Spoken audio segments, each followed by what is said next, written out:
Shalom à tous, shalom à toutes. À nouveau, bienvenue à l'émission Sous l'arbre de vie.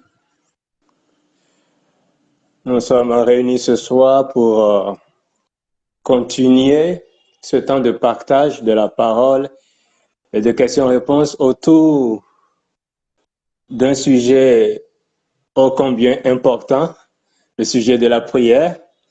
Et le thème, c'est pourquoi et comment prier en tant que nouvelle création. Le jeudi dernier, on a eu à aborder ce sujet et il y a eu comme un goût d'inachevé et le Seigneur a voulu que ce soir nous puissions encore continuer sur le même sujet. Alors, je voudrais saluer ici mes compagnons d'œuvre. Juste Brice, bonsoir, comment tu vas? Mon frère, bonsoir. Shalom à la famille. Je vais très bien par sa grâce qui veille Amen. et prend soin et me soutient. Merci. Amen. OK. Maoussé, Shalom, shalom, shalom. Juste, Jessica, ça va bien. Nous rendons grâce au Seigneur. Le Seigneur prend soin de nous. amen, amen. Vous l'aurez constaté, juste Jean PJ n'est pas là pour animer l'émission de ce soir. Il pourrait éventuellement nous rejoindre. En attendant, c'est moi qui aurai animé l'émission de ce soir. Le juste Emmanuel également n'est pas disponible pour l'instant. Alors, je vais d'entrée de jeu attaquer le juste Brissa par une première question. Alors, juste Brice, dis-nous, quel est le but de la prière?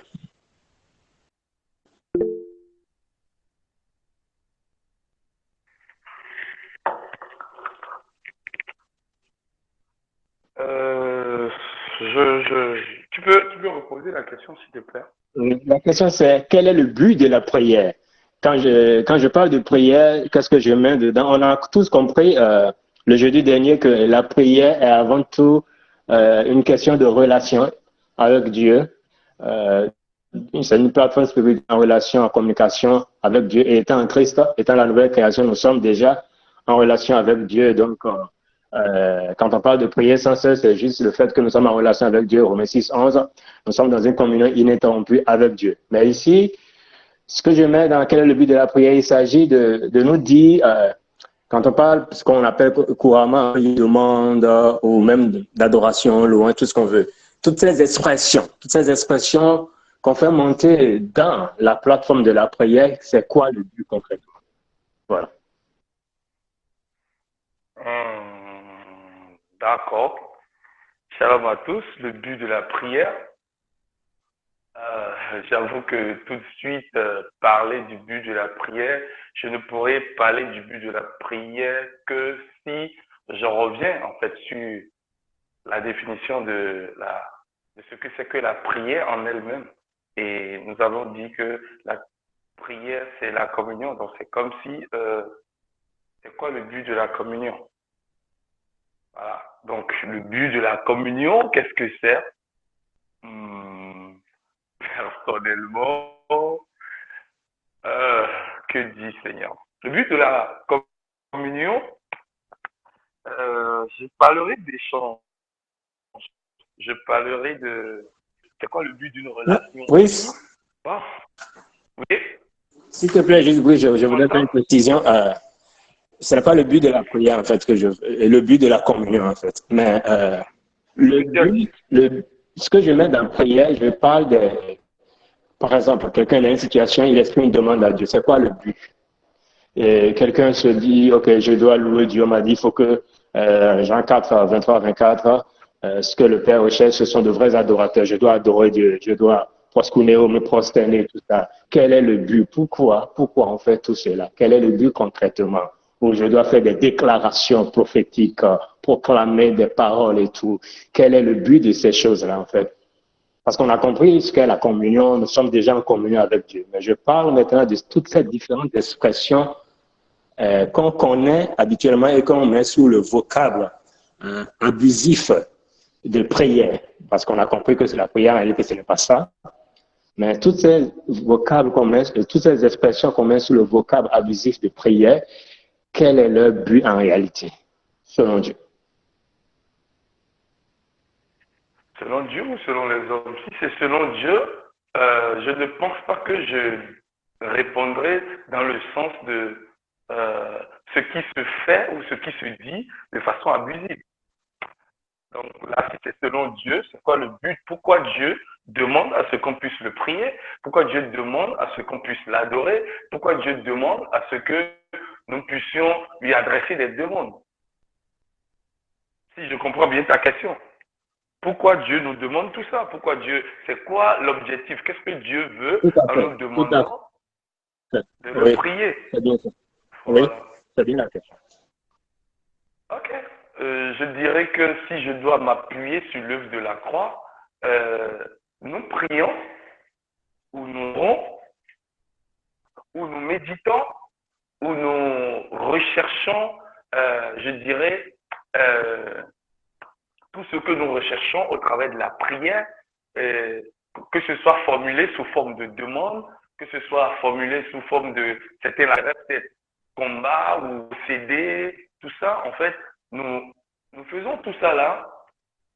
Dans notre pensée, nous savons que celui vers qui nous allons, façon de parler, ou celui à qui nous adressons les choses, est à même de nous répondre. C'est-à-dire, j'adresse une demande au chef de l'État parce que je sais qu'il a la capacité de répondre, de satisfaire à ses besoins. Donc, en quelque sorte, je dirais que le but, c'est pour que nous puissions avoir satisfaction. Et tout comme la Bible disait, la Bible dit, pardon, c'est ce que Jésus a dit.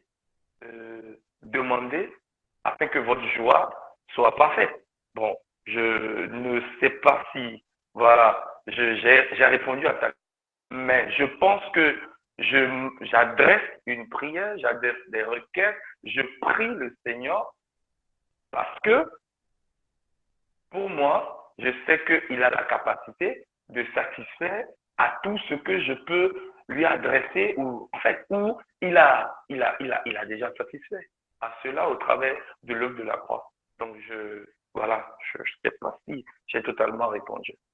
Merci. Merci, Juste Brice. Nous savons tous que Dieu est souverain. Si Dieu est souverain et qu'il sait tout ça à l'avance et il est le Tout-Puissant, il n'a pas besoin de l'aide de quelqu'un en réalité avant d'agir sur la terre. Alors, justement, dis-nous, qu'est-ce que toi tu penses de tout ça? Est-ce que, comme le juste Brice l'a dit, Dieu nous demande de pouvoir prier ou exprimer des demandes de tout et il attend ça avant de nous donner ce qu'il a prévu pour nous ou concrètement qu'en est-il? Ok, shalom, shalom, les bien-aimés du Seigneur. Je pense que je vais aller un peu dans le même sens que le juste Brice, mais d'abord, j'aimerais prendre le temps de lire ce passage que nous connaissons tous, de Corinthiens 4, verset 13.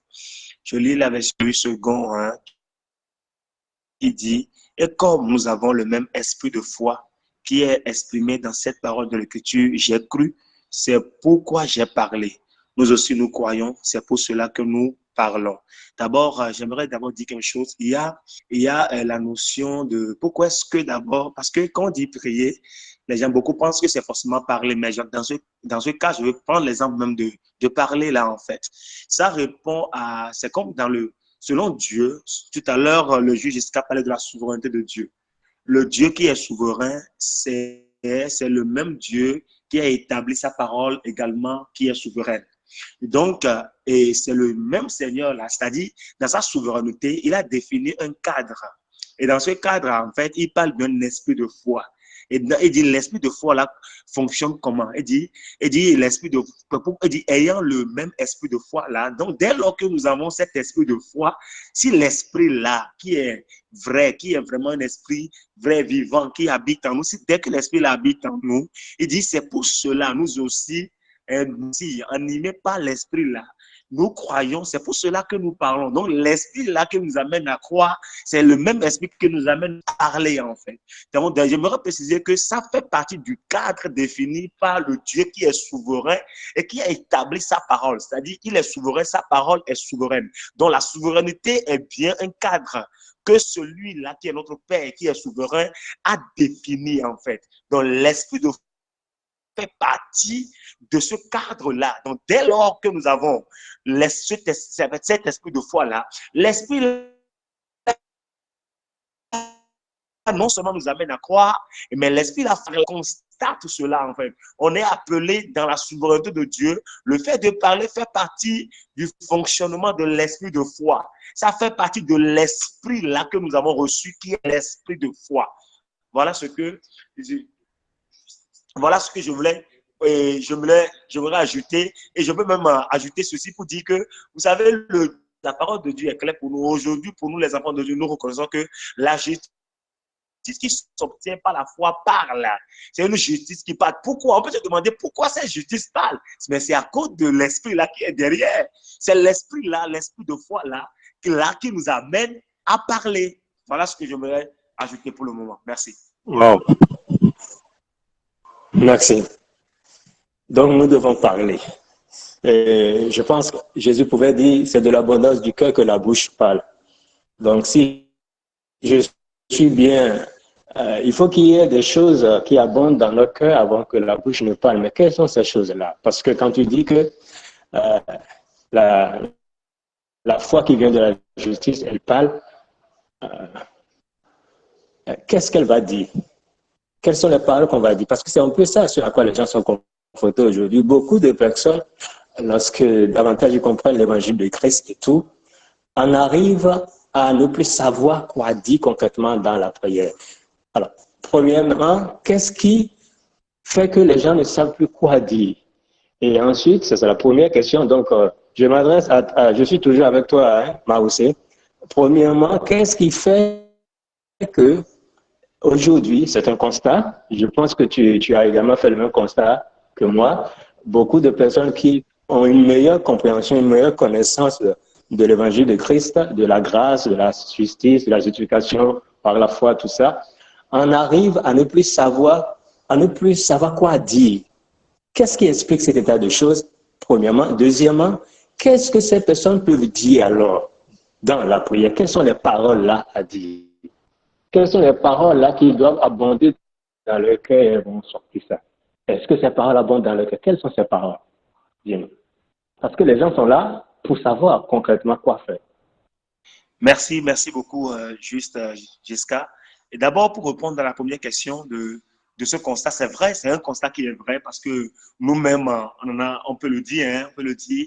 Franchement, on a connu cela en fait. C'est pour dire que, et vous savez, la peur, il y a un sentiment qui anime généralement les. Vous savez, quand on avait fait quelque chose de par le passé et on a sans résultat en fait, et à force d'accumuler les déceptions, en fait, il y a un sentiment de peur qui anime. C'est ce qui fait qu'après, même quand les gens se sont retrouvés, maintenant, on le dit, maintenant là, vous êtes, comme on avait l'habitude de le dire, les bonnes personnes au bon endroit au bon moment.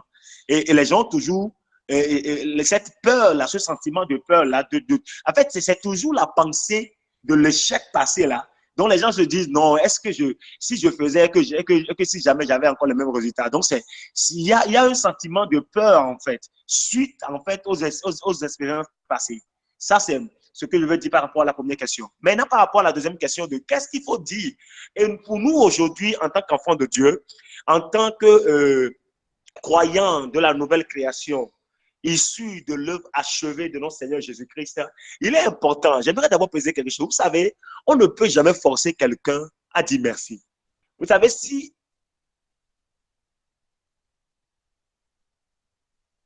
on force quelqu'un, soit d'abord conscient qu'elle a reçu quelque chose avant de pouvoir dire merci. Ça, c'est l'action de grâce, c'est-à-dire c'est la reconnaissance qui vient de façon naturelle. Ça va couler de source. Donc, il est important que d'abord, il faut que nous comprenions, nous serons d'abord conscients de qu'est-ce que Jésus a fait pour nous, en fait. Parce que la prière de la nouvelle création, c'est véritablement parce que l'Esprit de Dieu dit au travers de l'apôtre Paul dit abonder en action de grâce, abonder. Donc, pour nous, principalement croyants de la nouvelle création, nous devons abonder en action de grâce. Et qui parle d'action de grâce, parle de reconnaissance, parle de merci, dis merci, merci à papa. Mais je ne peux pas me mettre à dire merci à quelqu'un si la personne ne m'a rien fait. Je peux me mettre à dire merci à quelqu'un si je ne sais pas ce que la personne m'a fait. Donc, il est important en fait que nous soyons conscient. Voilà pourquoi je reviens dans Galates. Au début du livre de Galates, l'apôtre Paul, poussé par l'Esprit de Dieu, pouvait dire, il dit, vous, aux yeux de qui j'ai dépeint Christ crucifié. Il faut d'abord que dans notre cœur, tout à l'heure, le juste jusqu'à disait, tu demandais de l'abondance du cœur que la bouche parle. Oui, mais qu'est-ce qui se trouve désormais dans le cœur? Est-ce que c'est l'œuvre achevée de Christ ou bien c'est la loi, en fait? Pour nous autres, aujourd'hui, ce qui doit remplir le cœur, c'est ce que Jésus a fait pour nous. La croix, là, qu'est-ce que ça veut dire? Qu'est-ce qui s'est passé réellement à la croix de Golgotha? Quel est son sens? Quel est le bénéfice que moi, aujourd'hui, en tant que croyant, j'ai tiré ou bien par l'œuvre de Christ à la croix, là, en fait, j'ai eu? Quel est le bénéfice que j'ai pu obtenir de ça? Maintenant, revenons encore à l'ensevelissement de Christ et à sa résurrection. Qu'est-ce que ça a engendré dans ma vie? Qu'est-ce que ça m'a donné en fait?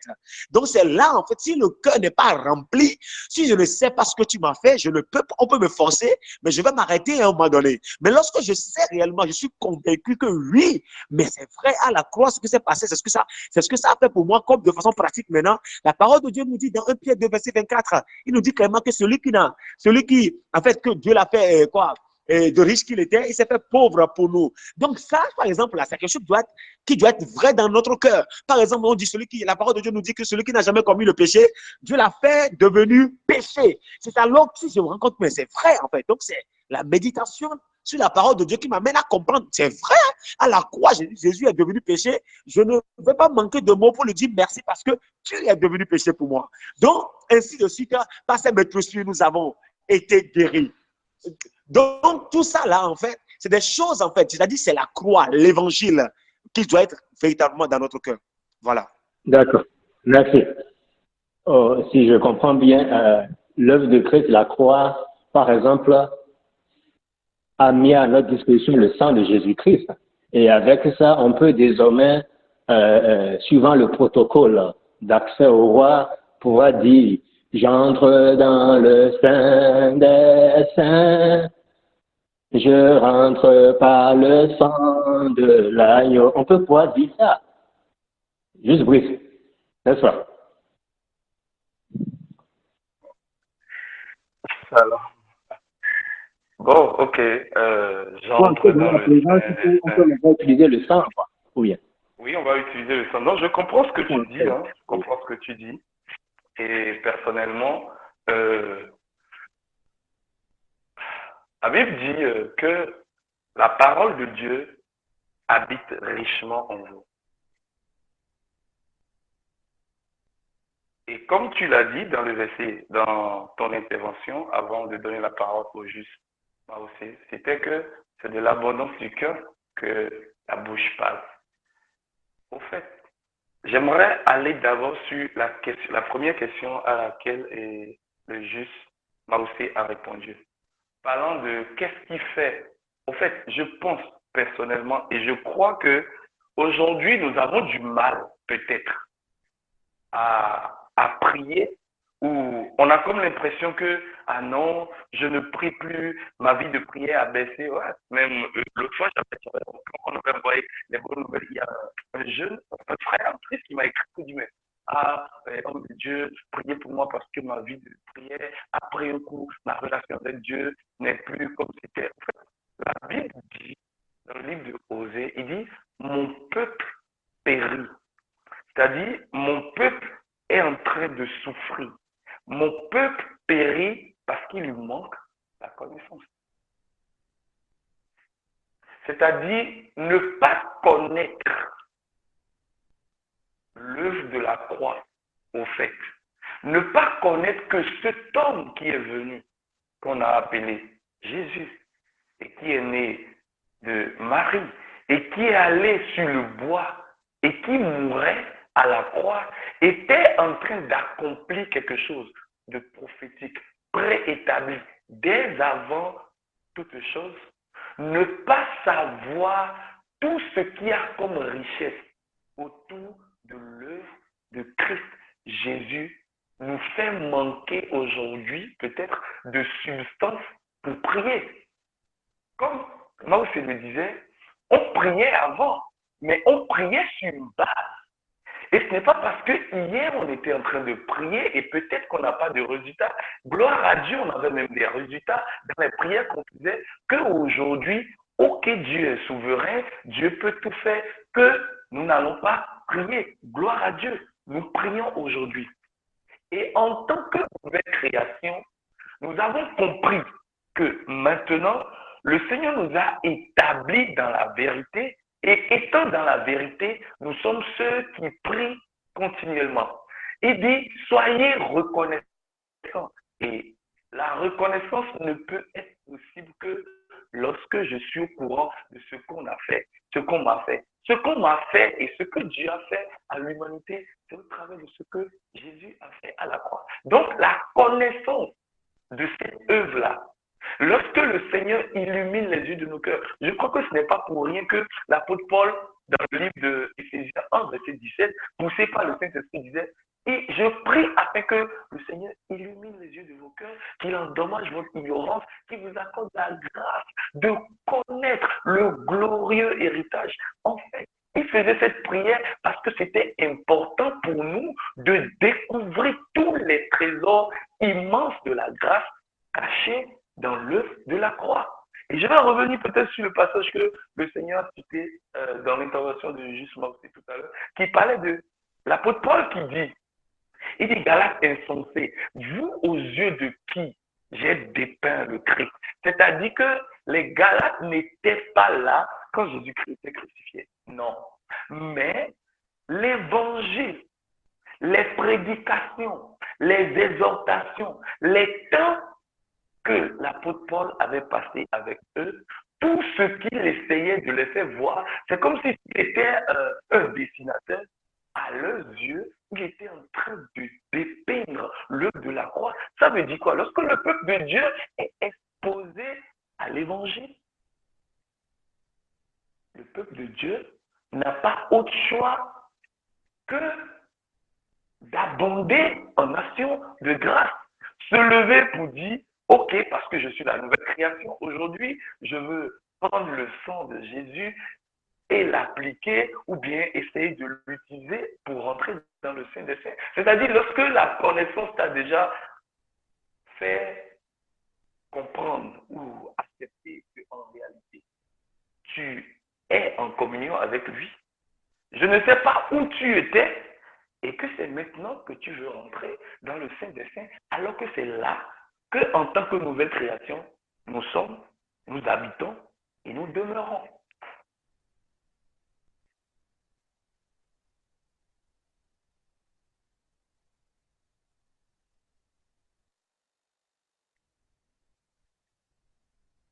Shalom. Allô? Donc, pour moi, franchement, il y a pas à te casser la tête, il n'y a pas à... l'important, c'est de connaître Christ. Et cette prière-là de Jésus me plaît. Jésus a fait une prière. Il a dit, dans sa prière, ça c'est il a prié. Et dans sa prière, avant sa prière, il a dit la gentillesse. Mais c'est quoi? Il dit, la vie éternelle consiste à te connaître, toi, le seul vrai Dieu, et celui que tu as envoyé. C'est-à-dire dans la connaissance de Christ, dans la connaissance de Dieu, la connaissance de Jésus, le connaître en fait. C'est comme si c'est ça, la vie éternelle. Donc si je connais le Christ, c'est-à-dire si j'ai cette connaissance-là, je peux abonder en action de grâce. Et la Bible n'a pas dit que c'est lorsque nous sommes en train de dire merci seulement qui veut dire que nous sommes en train de prier. Au-delà de ça, en chantant même, en louant, c'est une prière. Je m'en arrête là pour le moment. Merci, Juste Brice. il est vrai que notre système de pensée pour beaucoup a été façonné d'une certaine manière lors de nos premiers pas dans la foi chrétienne, je vais le dire comme ça, de manière à ce qu'aujourd'hui, lorsque plus on grandit dans la connaissance de l'évangile de Christ, on est comme, on arrive comme devant un butée, on ne sait plus comment faire. Parce que par le passé, on a été habitué à pouvoir, la prière consiste à, il faut pouvoir envoyer le feu, briser les autels qui parlent contre ta vie. Il faut entrer dans la maison de ton père. Il faut pouvoir dire, j'entre dans la maison de mon père, j'entre dans la maison de ma mère. Tout esprit de famille, tout lien générationnel, les brise, ainsi de suite. Alors, toute réclamation satanique contre ma vie, je les brise. Et ce n'est que quand on fait ça qu'on se dit, là, j'ai prié. Alors, mais aujourd'hui, Maoussé a parlé de l'œuvre de la croix, il faut qu'on connaisse l'œuvre, les trésors de la grâce, tout ça. OK. Concrètement, qu'est-ce que cela signifie pour nous aujourd'hui par rapport à la manière dont on procédait hier? Est-ce qu'on peut toujours continuer à briser les liens de nos familles? Est-ce qu'on peut toujours continuer à prier pour que les hôtels de famille est-ce qu'il y a encore des hôtels de famille qui parlent contre nous? Aujourd'hui, on parle de la nouvelle création. Juste, moi aussi.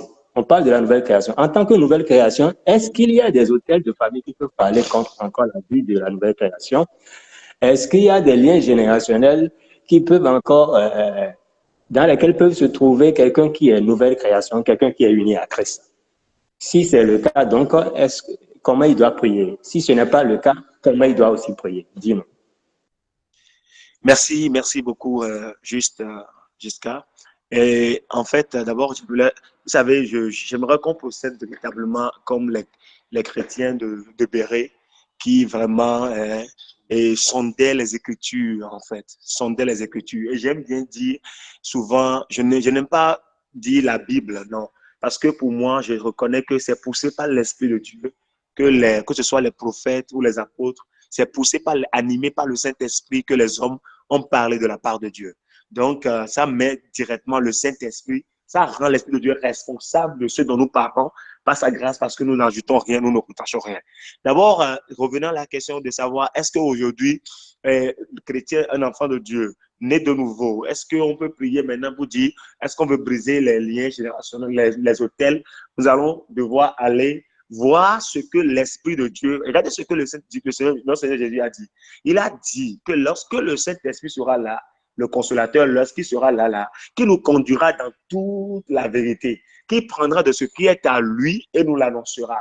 En vérité, le témoin oculaire de l'œuvre achevée de Christ est le Saint-Esprit. Donc, celui qui nous parle réellement de ce que Jésus a fait et la signification de son œuvre pour nous, c'est le Saint-Esprit. Et donc, le Saint-Esprit nous dit, au travers des apôtres, quand nous allons dans Actes 4, verset 12, la parole de Dieu nous dit, il dit à tous ceux qui l'ont, il dit, Jean 1, 12, de moins, Jean 1, 12, il dit à tous ceux qui l'ont reçu, c'est-à-dire Christ, à ceux qui croient en son nom, elle qui a mis pour la parole, les a donné le pouvoir de devenir enfants de Dieu, que lesquels sont désormais nés non plus de la volonté de la chair, ni du sang, mais de Dieu. Ça, par exemple, je suis dans Actes des Apôtres, c'est-à-dire nous sommes au lendemain de la croix.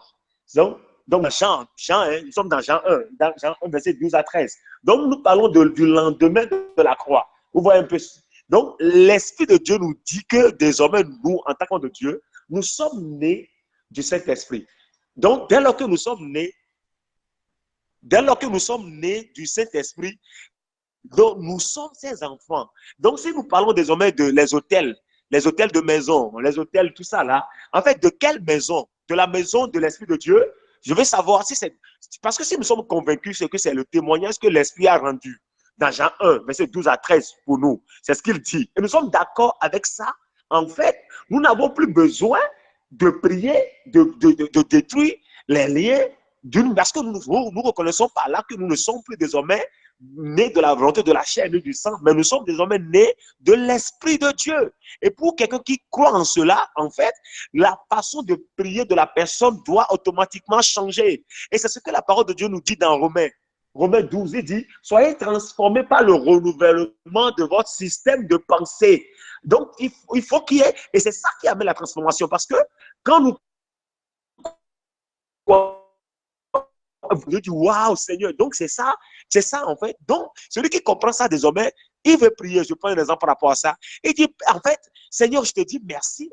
Je te rends grâce, ô Père, parce que je suis désormais né de toi. Je ne suis plus né selon la volonté de la chair, ni du sang, de un tel et de. Enfin, là, je vais donner une raison pratique. Hein. On dit, je ne suis plus né de monsieur, par exemple, là, je dis, hein, monsieur dessous, ni de madame. Et voilà, je ne sais pas trop, hein, et je donne n'importe quelle famille, et Lawson. Je ne suis plus né de monsieur dessous, non, mais je suis désormais né de toi. Esprit de Dieu, merci, parce que je suis né de toi, parce que je crois en toi, parce que tu m'as dit à tous ceux qui l'ont reçu, à ceux qui croient en son nom, la parole, c'est-à-dire Christ les a donné le pouvoir de devenir enfant de Dieu. Seigneur, je suis ton enfant, je te suis reconnaissant. Merci infiniment pour tout. Et dans Romains 14, 14, l'Esprit de Dieu dit quelque chose au travers de l'apôtre Paul. Il dit, c'est le Seigneur qui m'a persuadé de cela. Le Seigneur m'a persuadé de quoi? Il dit, rien n'est impur en soi, mais toute chose est impure pour celui qui la croit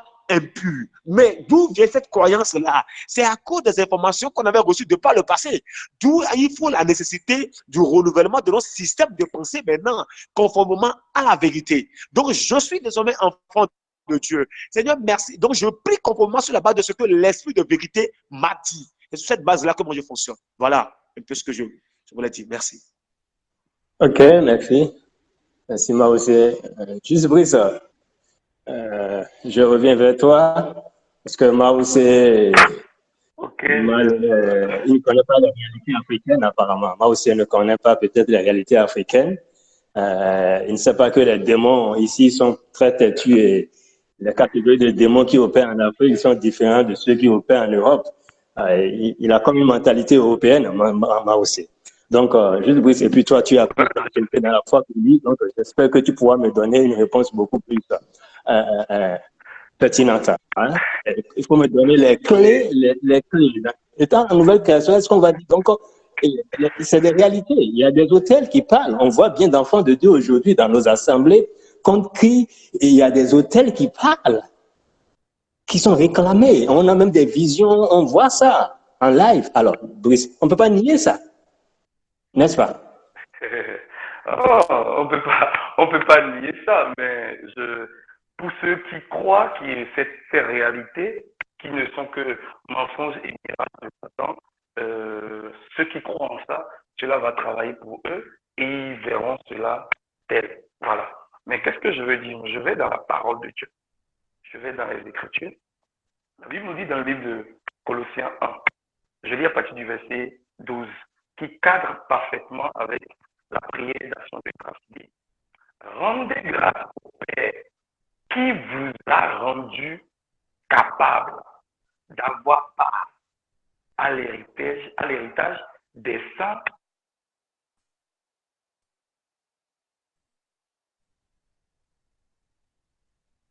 dans la lumière, de la puissance des ténèbres, et nous a transportés dans le royaume du Fils de son amour. Je m'arrête là d'abord. Alors, ma question serait celle-ci, en fait. Le Dieu qui nous a rendu capable d'avoir part à l'héritage des saints, voilà, qui nous a rendu capable d'avoir part à l'héritage des saints, est-ce que dans l'héritage des saints, nous avons hérité des hôtels? Je ne parle pas des hôtels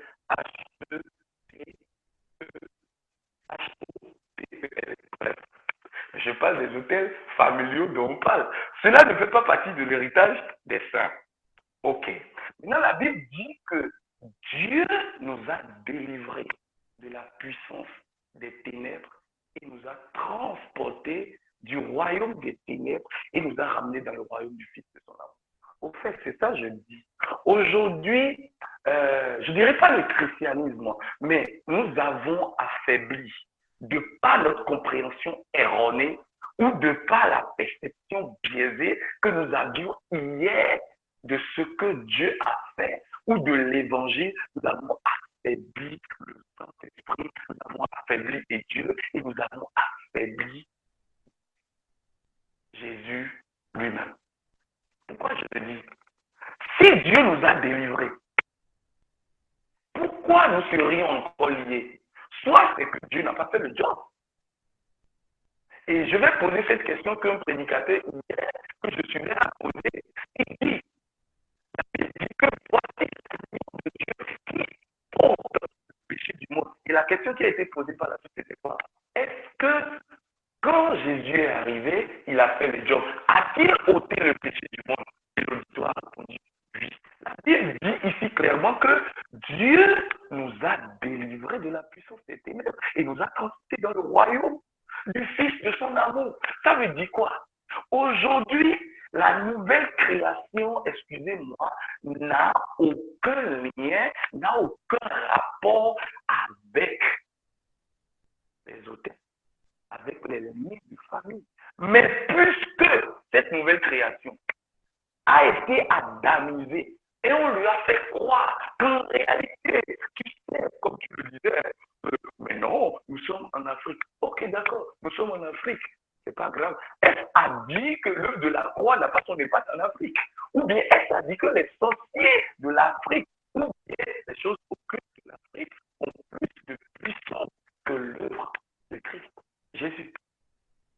Ça, ce sont des questionnements qui devraient donner la paix et rendre quelqu'un qui nous écoute, qui avait encore ces choses erronées, qui devrait le rendre libre. La Bible dit que la vérité a franchi. Et là, nous sommes sur la vérité. En réalité, si tu sais, c'était quand avec la vérité, qui te dit qu'en réalité que tu es délivré et que tu es libre et que cette puissance n'existe plus pour toi. La Bible dit dans le même livre de Colossiens, tu vivras libre. Tu ne vas pas passer ton temps à être en train de faire des luttes inutiles. Alors qu'est-ce que tu fais? Tu rends grâce au Père qui t'a rendu capable d'avoir part à l'héritage des saints dans la lumière. Amen. Dans la lumière. Merci, Juste Brice. Amen. Je pense que il y a peut-être que c'est une délivrance positionnelle que Christ a eu à faire pour nous à la croix et qu'il y a une délivrance pratique que nous devons expérimenter nous-mêmes ici en fait. Et c'est peut-être pour obtenir cette délivrance pratique que nous devons d'abord nous-mêmes aller briser les autels un peu comme Gédéon a renversé l'autel de Baal quand même. Donc il faudrait qu'on puisse aussi faire comme Gédéon, ou bien moi aussi. Parce qu'on a des exemples dans la Bible. Et on a beaucoup de témoignages, on a des cas où on brise l'autel et après la personne se sent mieux. Ou après la vie de la personne est débloquée, là où il y avait des blocages, après avoir brisé l'autel, après être rentré dans la maison du père, la maison de la mère, et saccagé tous les hôtels, tous les fétiches qui sont là-bas, mais il y a des déblocages, la destinée de la personne est libérée. L'étoile de la personne qui était mise sous la mer ou que sais-je encore est libérée, n'est-ce pas? Juste moi aussi. On a des cas, on a des témoignages. Donc on ne peut pas balayer tout ça du couvert de la main. Dis-nous. Merci beaucoup, jusqu'à. En fait, je suis, vous savez, nous devons, vous savez, nous devons véritablement faire, le Seigneur nous garde, le Seigneur nous préserve par sa grâce. Ce n'est pas parce que, en fait, quelqu'un a dit que lui a fait telle chose. Vous savez, rien ne peut changer. Soit c'est qu'on est d'accord, exactement comme le juste Christ le disait, que notre Seigneur Jésus a fait le job, ou bien on croit qu'il n'a pas fait. C'est tellement simple en fait.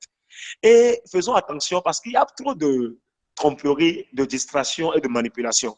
La parole de Dieu est claire sur un point. La parole de Dieu nous dit vous, le Seigneur Jésus lui-même, il a dit, vous connaîtrez la vérité et la vérité vous rendra libre. Vous savez, c'est dommage, hein, mais nous tous, on avait commencé comme ça, où en fait, tu te retrouves dans une réunion, en fait, la vie chrétienne a commencé par taper les mains, taper les mains. Feu, feu, feu, feu, feu. Taper les mains, feu, feu, feu. En fait, tu tapes les mains, tu dis feu, feu, feu, mais en fait, à l'intérieur, tu es vide. Tu es vide. C'est-à-dire que il n'y a pas. Le Seigneur dit, vous connaissez la vérité. Ça veut dire que c'est la connaissance, en fait. Le Seigneur met l'accent sur la connaissance. L'apôtre Paul n'a pas dit, poussé par l'Esprit de Dieu, que aujourd'hui, je vois toutes choses comme étant de la boue à cause de mes prières. Il n'a pas dit ça, hein. Mais il a dit, aujourd'hui, je vois toutes choses comme étant de la boue à cause de l'excellence de la connaissance de Christ. Et qui parle de Christ, c'est de la lumière dont le juge Brice parlait tout à l'heure. Qui parle de Christ, c'est l'évangile. C'est ce que Christ a fait pour nous. Et donc, s'il revient à ta question, non, mon frère, non du tout pas, non. Parce que c'est de la tromperie, c'est de la séduction. Et parce que la parole de Dieu nous dit quelque chose. Il dit, c'est pour la liberté que Christ nous a affranchis. Et dit, ne vous laissez plus mettre sous un nouveau joug. Ça veut dire qu'il y a une distraction. Il y a une distraction. C'est de la tromperie, en fait. C'est de la tromperie. Parce que les cieux et la terre passeront. Mais s'il y a une parole qui ne passera jamais, c'est la parole de Dieu. C'est la parole de Christ. C'est le témoignage du Saint-Esprit. Et l'Esprit de Dieu nous dit que désormais, nous, à cause de l'avènement de la croix, grâce à ce que Jésus a fait, nous sommes nés, nous sommes issus, nous sommes le produit issu de la mort de Jésus à la croix, de son ensevelissement et de sa résurrection. Et Jésus a payé le prix pour nous. Donc désormais, il n'y a plus de question d'autel. Non, Jésus s'en est chargé. Parce que dit qu'en fait, on va détruire les autels. Écoutez, où est Jésus dedans? Lorsque toi, tu te lèves pour te dire que tu veux détruire les autels. Oh, le nom Seigneur a dit à la croix, tout est accompli. C'est-à-dire, tout est achevé. Et toi, tu te lèves pour dire que tu veux détruire les autels là. Donc, c'est une insulte à ce que Jésus a fait. C'est une manière de dire indirectement que non, Jésus est inefficace. Que toi, tu es plus efficace que Jésus. Que toi, tu préfères aller quel autel? Si l'homme était capable de détruire l'autel, Jésus allait venir. Le Seigneur Jésus allait venir jusqu'à mourir à la croix de Golgotha pour nous. Il s'en est chargé. Il s'est chargé de ça. Il dit que désormais nous sommes enfants de Dieu. Mais la question est, est-ce que nous croyons en cela? La question est, est-ce que nous acceptons que c'est la parole de Dieu? Est-ce que nous croyons que ce qu'on entend là, quand on lit Jean 1, 12 à 13 là, qu'on lit là, est-ce que c'est Jean qu'on pense qu'on écoute? On n'écoute pas Jean, on n'écoute pas Paul, non, on écoute l'Esprit de Dieu, c'est l'Esprit de vérité. Jean n'est plus de ce monde. Jean n'est plus physiquement dans ce monde. Paul n'est plus physiquement dans ce monde. Mais celui qui les a inspirés, il vit éternellement. C'est l'Esprit de vérité. Donc c'est lui, c'est sa parole en fait. Et donc, soit c'est qu'on accepte ce que l'Esprit de Dieu dit, ou bien on veut accepter les comédies, les distractions, les pertes de temps qui se passent. Parce que tout ce qui n'est pas, ou bien qui n'a pas pour racine la parole de Dieu, l'évangile, c'est à mettre de côté. Non, parce que la parole est claire et dit, n'ajoutez rien, ne retranchez rien. Je suis en train de parler de 1 Corinthiens 15, verset 1 à 5, où l'Esprit de Dieu dit au travers de l'apôtre Paul, il dit, je vous rappelle, bien-aimés, il dit, la bonne nouvelle que je vous ai annoncée, c'est-à-dire l'évangile. Et il dit, c'est dans cet évangile-là, que ce n'est pas l'évangile-là que vous êtes sauvés, si vous la retenez tel que je vous l'ai annoncé, sans quoi vous aurez cru en vain. Croire en vain veut dire quoi? C'est croire sans résultat. Donc, beaucoup disent qu'ils croient, mais c'est sans résultat parce que c'est un mélange. Les gens sont dans des pensées du genre, bon, ok, Jésus a fait, mais il faut que je me lève pour aller détruire les hôtels. Il faut que j'aille couper les arbres au village. Il faut que j'aille faire ceci. Bien aimé, d'abord, même si on te fait asseoir aujourd'hui pour te demander, pour ceux qui n'ont pas eu la grâce de connaître leur grand-papa selon la chair, ou bien leurs parents même selon la chair, comment eux ils vont faire pour connaître en fait quel est l'esprit qui est, c'est quoi ces trucs en fait? Jésus, le Fils de Dieu, le Dieu omnipotent, omniprésent, omniscient, est venu, il a mis fin à tout ça. Donc, c'est d'abord qu'est-ce que nous croyons, qu'est-ce que nous acceptons, quelle est cette parole qu'on a acceptée dans notre cœur. Est-ce que c'est le témoignage de l'Esprit de Dieu qui est dans notre cœur avant même qu'on ne se dise qu'on veut prier? Parce que tout commence par ce qui est dans notre cœur véritablement. Donc, cette affaire d'autel, tout ça, n'est pas conforme à l'évangile. Ça ne correspond pas au témoignage de l'Esprit de Dieu. Et Colossiens 2:20 nous dit quelque chose. Regardez ce que je lis rapidement, Colossiens 2:20. Il dit, car vous avez été inclus dans la mort de Christ et vous êtes morts avec lui au système religieux et aux puissances de ce monde. Et j'aime une version qui dit clairement, mais pourquoi faites-vous comme si Pourquoi comportez-vous comme si? Pourquoi pensez-vous comme si? Pourquoi croyez-vous comme si ces forces, ces puissances-là ont encore de contrôle d'influence sur vous? Pourquoi? Comment est-ce qu'on le sait? Dans vos propos, même quand tu ouvres la bouche, tu dis que tu pries là. Dieu même entend ce que tu dis, Dieu est choqué. Quand tu dis par exemple, je lis les esprits de la maison de mon père, je rentre dans la maison de ma mère, je les lis, je les taille en pièces, je les détruis. En fait, le ciel est étonné parce que là, dans tes propos, tu viens de démontrer que tu te comportes comme si ces forces-là ont encore de puissance sur toi. Or, la parole de Dieu nous dit ici que nous avons été inclus dans la mort de Jésus. On a été inclus dedans. Donc, on est sorti de là. On est mort aux forces, aux puissances de ce monde. Et ce que tu crois va se sentir dans tes propos, même dans tes prières. On le saura véritablement. Voilà ce que je voulais ajouter. Merci. Merci beaucoup, justement aussi. Avant de revenir vers Brice et toi, je voudrais ouvrir la ligne à nos frères et sœurs qui sont connectés avec nous ce soir. S'il y en a qui veulent faire des apports ou poser des questions, c'est le moment. Vous avez la ligne. Il suffit de lever la main et vous intervenez. Est-ce qu'il y en a qui veulent poser des questions ou faire des apports autour de tout ce qui a été dit jusque-là?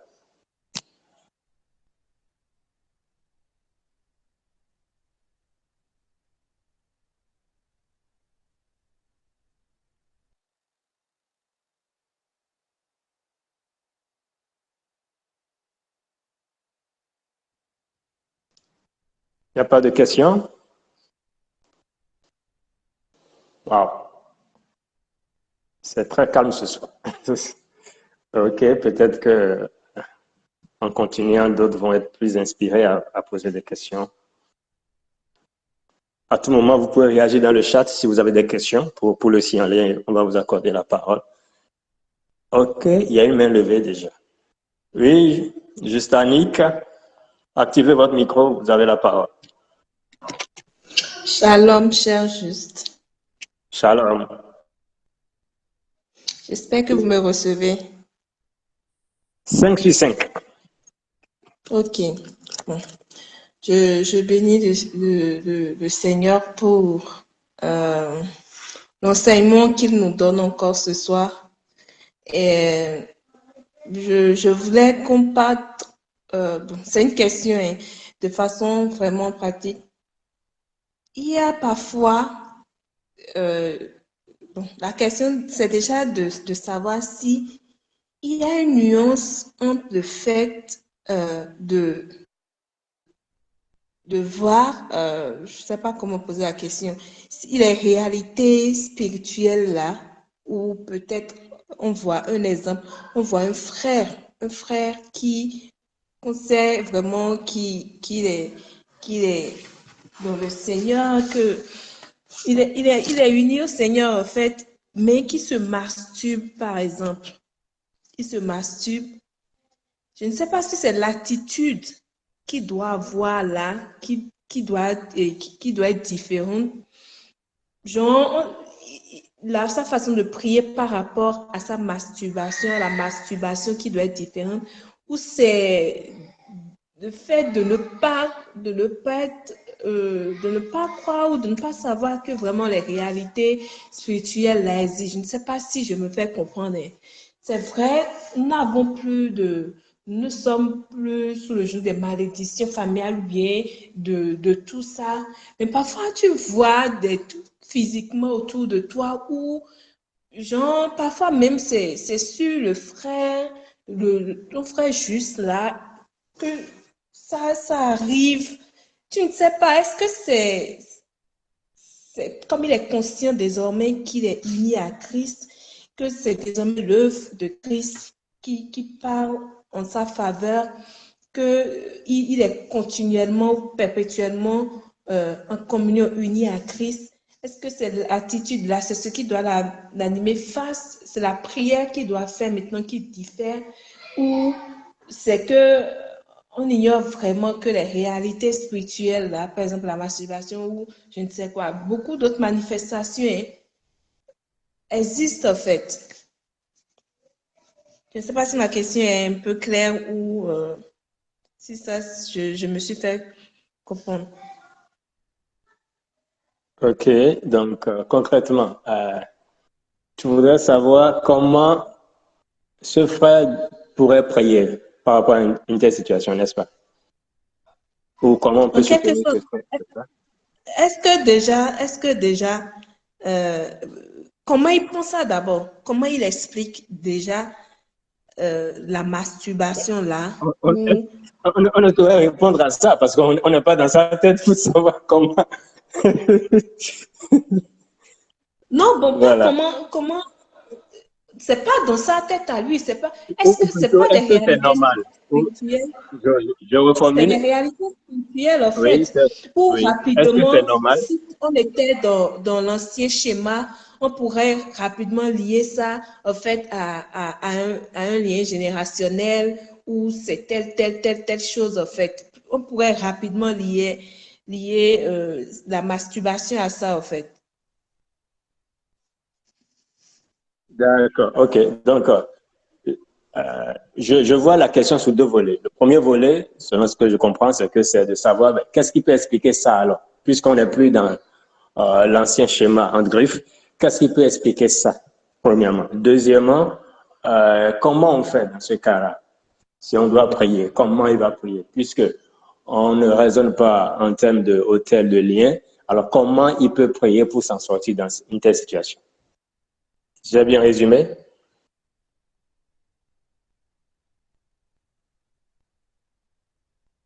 Oui, Allô? oui, oui, oui, c'est bon. Oui, allô, oui, D'accord. c'est bon. OK. Juste Brice, tu as la parole pour répondre à cette question, à cette préoccupation de notre soeur. D'accord. Je bénis le Seigneur et je te souffle aussi qu'il y a Aristide aussi qui a levé la main. Ok. Pendant que la sœur, le juste, a nous posé la question, il y a quelque chose que j'ai expérimenté dernièrement qui m'est revenu. Pas de masturbation, hein, c'est pas de ça. Mais la fois passée, c'était en circulation et pour ceux qui sont en Cotonou, vous avez remarqué que on a des jeunes flics actuellement dans la ville, hein, et des nouveaux recrues là, qui, bon, sont un peu sur les carrefours. Euh, avec le jeune policier qui était à un carrefour. Et j'étais au volant de la voiture, j'avançais. Et il y avait un monsieur qui a brûlé le feu. Et le jeune policier essayait d'arrêter le monsieur qui a brûlé le feu. Mais dans ce qu'il était en train de faire, bon, l'autre l'a pris comme un simple centreur MSA que je respectais et il est passé. Ou bien il l'a juste pris comme un simple policier de la mairie. En fait, il n'a pas considéré en fait, qui il était pour l'arrêter. Et voilà ce que j'ai fait. Je me suis approché de ce que j'ai fait. Dis à ton ami, à ton collègue là, que en réalité, la tenue qu'il a portée là, ça lui donne en fait, le pouvoir, la capacité, par exemple, de se tenir sur une voie et arrêter un cas. Pourquoi l'exemple là, en fait, pas de connaître qui nous sommes, pas de connaître notre identité.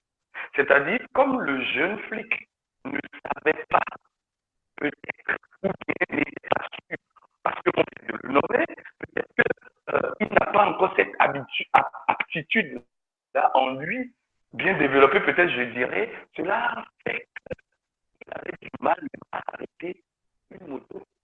C'est-à-dire, il voulait le frapper, en même temps, il n'était pas. Bref, qu'est-ce que je veux dire? Pour ce frère, je l'appelle toujours frère, pour ce frère, si tant est qu'il est né de nouveau et il connaît encore une telle situation, je dirais, pour ma part, que c'est le fameux passage de Osée 4, ou je ne sais plus trop, 4, qui dit que mon peuple périt parce qu'il lui manque la connaissance. Qu'est-ce que je dis? Il ne connaît pas qui il est, peut-être. Si en fait, la connaissance de qui il est découle de ce que Christ a fait pour lui à la croix, ça c'est moi. S'il connaît qui il est, tout comme ce flic, s'il savait qui il est, Ce n'est pas qu'il va faire un effort sur lui pour ne pas, mais sachant qui il est, il y a des choses, ça c'est moi, qui par la grâce de Dieu, parce que Jésus a pris ça, je ne le verrai plus dans ma vie. Mais puisque peut-être il n'a pas encore conscience ou connaissance de cette vérité qui est opposée à la réalité que ce frère dit, que nous pouvons juger voilà, de péché, de quelque chose de pas normal, la masturbation n'est pas bon et tout. Donc, le fait peut-être qu'il s'adonne à ça jusqu'à ce qu'il est inquiet et il peut se demander quand ma délivrance ou quand est-ce qu'en réalité il a déjà été délivré de ça. Et ce n'est pas un lien générationnel qui est en train de parler. Il a des habitudes. Parce que lorsque nous sommes nés de nouveau, les gens me connaissaient beaucoup plus. Bref, le corps n'a pas changé. Mais c'est ce qui est à l'intérieur qui a changé. Qu'est-ce que je veux dire? La connaissance de qui il est devenu en Christ. Lorsque on l'expose à la vérité de l'évangile, en fait, il n'y a pas autre solution si ce n'est ça. Et alors, comment peut-il prier? Des prières d'action de grâce. Il faut qu'il rende grâce à Dieu lorsqu'il va découvrir peut-être qui il est en Christ. Je laisse la parole pour le moment. Merci. Merci, juste Brice. Si je résume bien ta réponse, c'est que le gros défi des enfants de Dieu, de la nouvelle création aujourd'hui, c'est celui du renouvellement de l'intelligence par la juste connaissance de qui Christ est et de qui nous sommes en Christ. Alors, j'ai vu une main levée, la main du juste Aristide. Est-ce que c'est par rapport à la préoccupation de la sœur ou si c'est une autre préoccupation?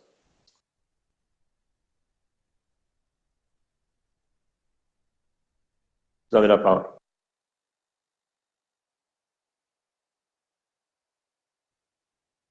Juste Aristide. Shalom à tous, vous m'entendez?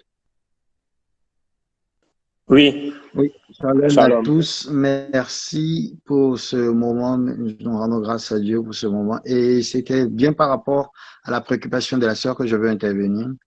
Et je veux juste essayer, avant de pouvoir faire mon intervention, mettre tout le monde à l'aise par rapport aux propos que je vais sortir tout à l'heure. Et ça ne fera pas une apologie de quoi que ce soit. Sentons-nous libres et je vais donc introduire ce que je veux dire. D'abord, on a trop une focalisation aujourd'hui, beaucoup plus dans nos temps-ci de Suisse, plutôt sur toujours ces aspects. Si c'est pas masturbation, c'est fornication, c'est adultère, où on occulte en fait qu'aux yeux de notre Seigneur Jésus-Christ, péché égale à péché. Je veux dire péché, je veux dire transgression plutôt. Transgression égale à transgression, tout simplement.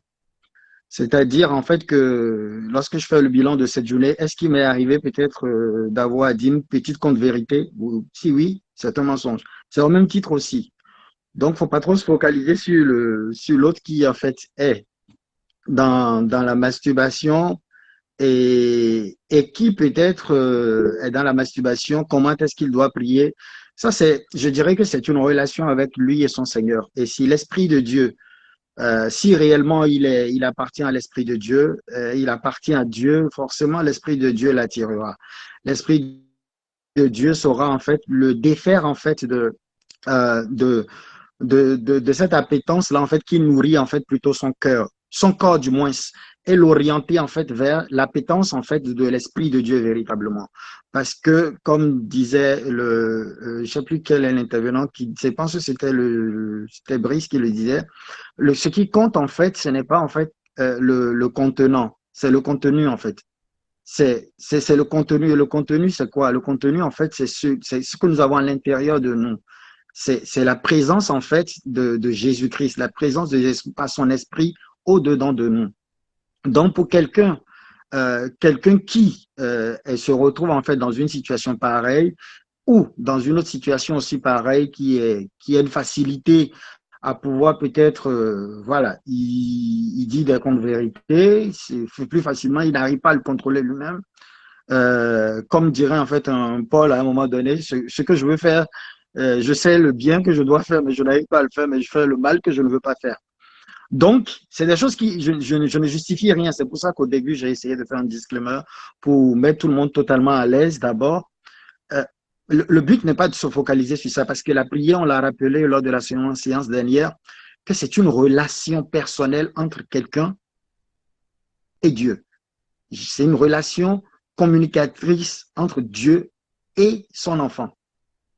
Et donc, seul Dieu juge et apprécie ce que son enfant fait. Parce qu'il peut nous arriver, nous, de regarder et dire, mais non, lui, là, il a fait ceci, il a fait ça, il est dans ça, je sais qu'il fait ça. Mais on n'en sait absolument rien, parce que quand on regarde même la Bible, on regarde que dans la même Bible, il y a la prostituée est dans la lignée de Jésus-Christ. Alors, qu'est-ce qu'on veut?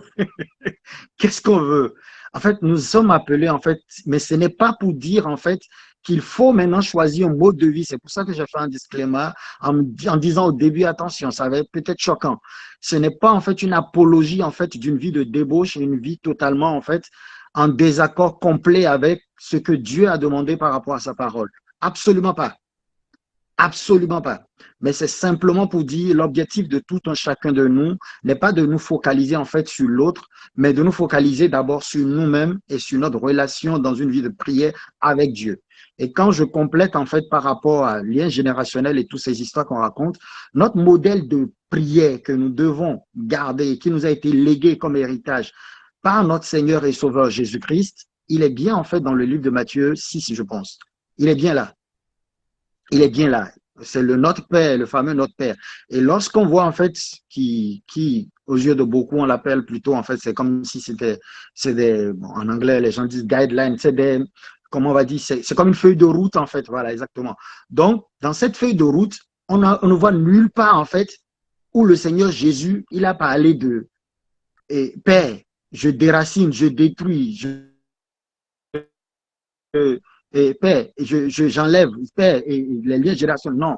Les seules fois où il a même sorti dans cette feuille de route, là, il a sorti un mot qui parle en fait de ce que nous devons en fait prendre également nos mesures. Elle est simplement liée au fait où il disait, dans sa prière, où il disait, préserve-nous de tout mal, ne nous soumets pas dans la tentation, mais délivre-nous de tout mal. Voilà. Même le délivre-nous de tout mal, ce n'est pas nous en fait. Nous devons prier le Père pour dire au Père de nous délivrer. Donc, c'est très important, en fait. Nous devons prier le Père pour demander au Père de nous livrer. En fait, nous nous exposons nous-mêmes aujourd'hui en oubliant ce que Jésus-Christ a accompli. Nous nous exposons, en fait, nous nous livrons complètement, en fait, en spectacle où le diable, en fait, s'amuse et joue avec aujourd'hui les croyants comme des jouets. C'est là le truc. Il faut comprendre l'œuvre que Jésus-Christ a accomplie et savoir réellement quelle est notre position. Notre position, lorsqu'on est en face, en fait, de ce que, oui, il arrivera, en fait, où nous aurons, en fait, à prendre autorité et à dire, ça dégage, parce que ça, c'est anormal. Comme un peu Pierre a pu le faire, en fait.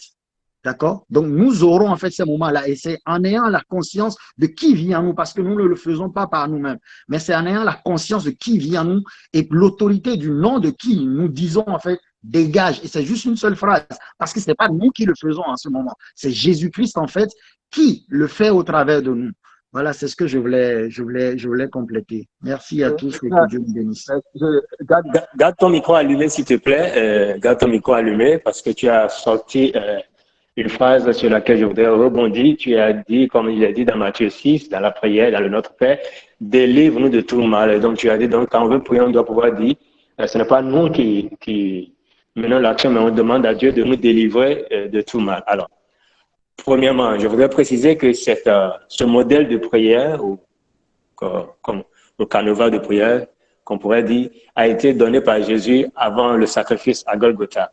Et on sait tous que le sacrifice à Golgotha a eu pour conséquence ou pour bénéfice pour nous la délivrance du royaume des ténèbres. Selon qu'il a dit dans Colossiens, il nous a délivrés, Colossiens 1,13, à 15, il nous a délivrés du royaume des ténèbres et nous a transportés dans son royaume. Alors, s'il y a eu cette délivrance-là, aujourd'hui, concrètement, en tant que nouvelle création, on va parler de manière pratique, en tant que nouvelle création, est-ce qu'il est judicieux de pouvoir encore dire délivre-nous de tout mal, délivre-moi de telle situation, délivre-moi de telle chose, délivre-moi de telle addiction, ou plutôt de prier dans la conscience de ce qu'il m'a déjà délivré par son sacrifice et pouvoir dire Seigneur, je reconnais que tu m'as déjà délivré, par conséquent, telle chose, telle situation, telle addiction n'a plus sa raison d'être, n'a plus sa place dans ma vie et dans ma famille. Qu'est-ce que tu en penses? Très intéressant, très intéressant. Ça va faire venir en fait beaucoup de sémantique. Bon, le but n'est pas la sémantique. C'est vrai qu'il y a il y a différentes versions. Des versions qui disent en fait des livres, des versions qui disent préserve-nous de tout mal. Je dirais délivrer, oui, c'est vrai. Quand on fait allusion en fait à Colossiens, effectivement, il nous a délivrés de la puissance des ténèbres et nous a transportés dans le royaume de son Fils d'amour. D'accord? Et l'une des prières les plus remarquables que Jésus il a faites, qui est la prière sacerdotale, on le voit également dans Jean 17, je pense que c'est le verset 11 ou le 13, je ne sais plus trop, où Jésus également, lorsqu'il priait dans ses ultimes heures, c'est-à-dire en gros, cette prière-là, pour certains théologiens, en fait, ils le qualifient comme le testament que Jésus aurait laissé. Et dans cette fameuse prière qu'il aurait fait au Père, il ramène également lui-même cette phrase-là dans cette prière où il dit, Père, je ne te prie pas en fait que tu les retires du monde, mais je te prie afin que tu les préserves du mal. D'accord? Donc, je dirais plutôt que, en fait, ce que la prière devrait dire, c'est plutôt préserve-nous du mal parce que nous sommes déjà délivrés.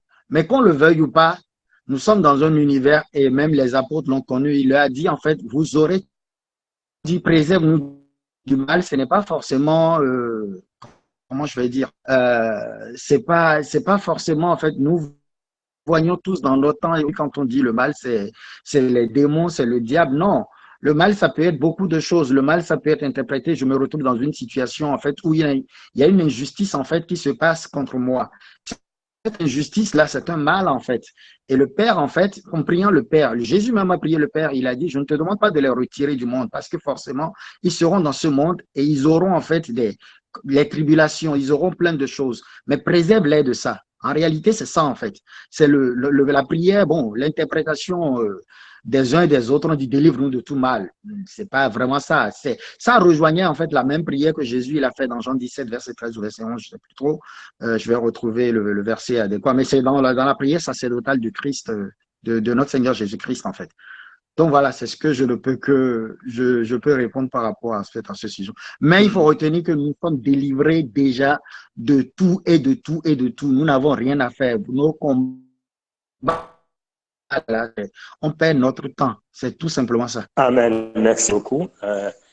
Il y a juste Joséphine qui a levé la main. Maoussé aussi. On donne la parole à qui en premier. Maoussé. Bon, ok, d'accord. Merci beaucoup. Merci au Juste Aristide. Vraiment, et merci au Juste Annick aussi pour la question. Franchement, c'est une très bonne question. Et juste, Jessica, sur le point que tu as ramené sur le Matthieu 6 là, parce qu'il est vraiment important pour nous, enfants de Dieu, lorsque nous parcourons les Écritures, que nous puissions comprendre le contexte. Est-ce que c'est avant la croix ou bien c'est après véritablement la croix? Donc, ou bien c'est à la croix. Donc, nous sommes des croyants et d'après la croix, véritablement. Et comme tu le disais, en fait, c'était avant la croix et cette prière a été exaucée. Oui, quand je vois dans Jean 17, la prière de notre Seigneur Jésus et que le juste Aristide nous a donné, franchement, cette prière, la question, est-ce que cette prière a été exaucée par le Père? Et moi, ça m'amène à me poser des questions là, depuis la chambre de est-ce que la prière là, que le Seigneur a adressée, est-ce que cette prière a été entendue par le Père? Est-ce que cette prière a été exaucée par le Père? C'est dans ça que j'étais en train de méditer depuis que nous sommes sur le sujet. Et là, la question me vient pour dire, si on est conscient que Jésus a fait cette prière pour nous, en notre faveur, pour nous, et que le Père a entendu, ça veut dire que nous, en ce qui nous concerne aujourd'hui, exactement comme on le disait, en fait, nous devons plutôt dire au Père, parce que nous devons parler comme ceux qui sont conscients qu'on a prié pour nous, en fait. Jésus a prié pour nous, quoi. Donc, aujourd'hui, nous sommes plutôt dans l'attitude de Père, merci parce que tu nous préserves du mal. Père, merci parce que tu nous délivres, exactement comme le juste Alcide le disait, tu nous préserves du mal, tu nous délivres. En fait, tu nous délivres parce qu'on sait que Jésus a déjà, en fait, il a déjà fait la prière en notre faveur.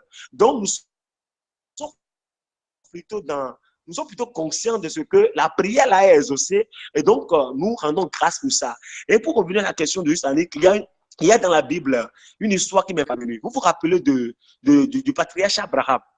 Vous voyez, la parole de Dieu nous dit quelque chose de patriarche. Dans le physique, en fait, c'était exactement comme le frère dont le juste Annick a parlé, le frère qui se masturbe dans le physique.